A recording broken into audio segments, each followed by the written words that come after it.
హల్లెలూయా.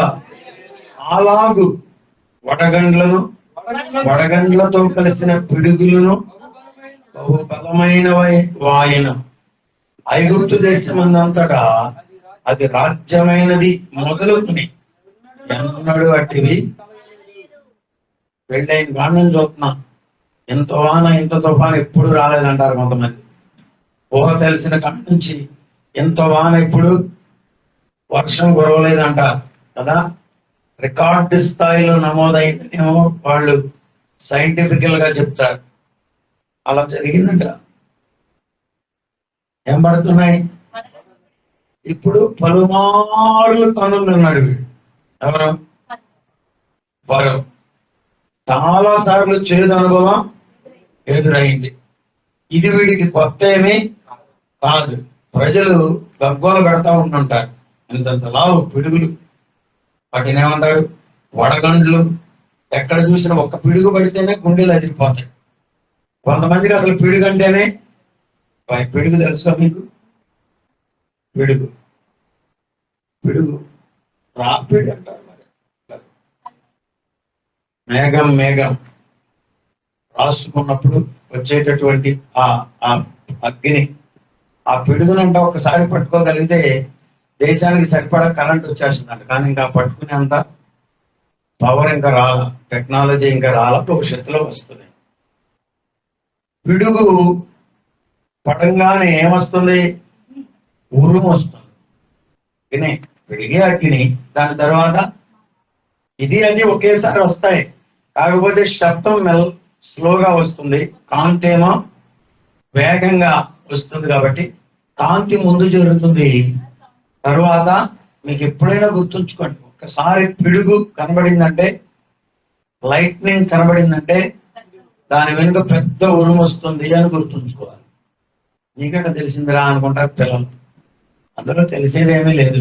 ఇదే ఈ ఉరుము ఎప్పుడైతే ఉరిమిందో కొంతమందికి భయభ్రాంతులు చెందిపోతారు.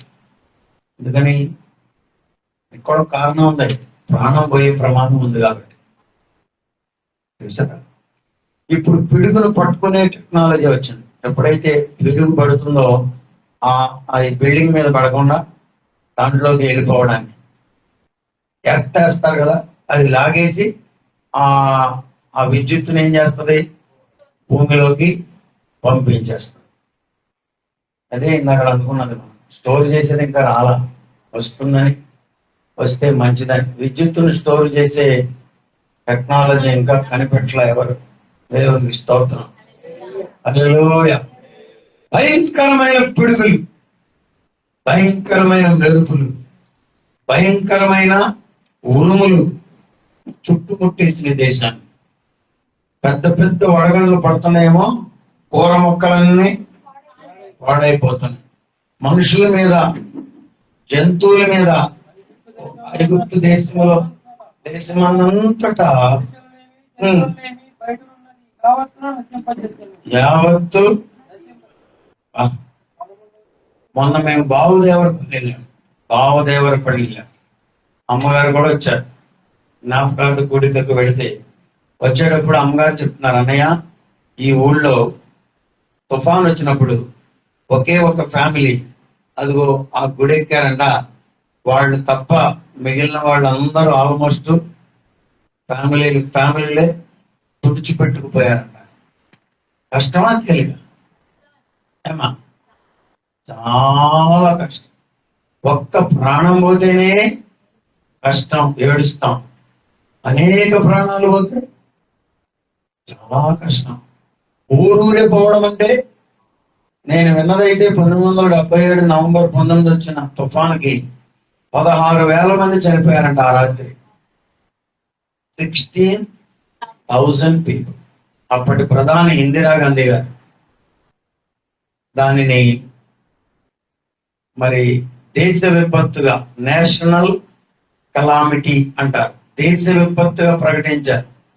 ముంచిందేమో కొన్ని గ్రామాలే, కానీ దేశ విపత్తు అంటే ప్రాణ నష్టం అంత జరిగింది. ఢిల్లీ గ్రహం గారు వచ్చారు. అంటే అప్పుడు ఆయన కలకటాలో ఉన్నారంట, వచ్చారు. మరి ఇందిరాగాంధీ గారు వచ్చారు, ఎంతో మంది నాయకులు అప్పుడు వచ్చారు. విపత్తును గురించి మాట్లాడుతున్నారు. ఫరో దేవుని మాట విననందున దేశం మీదకి విపత్తు వచ్చింది.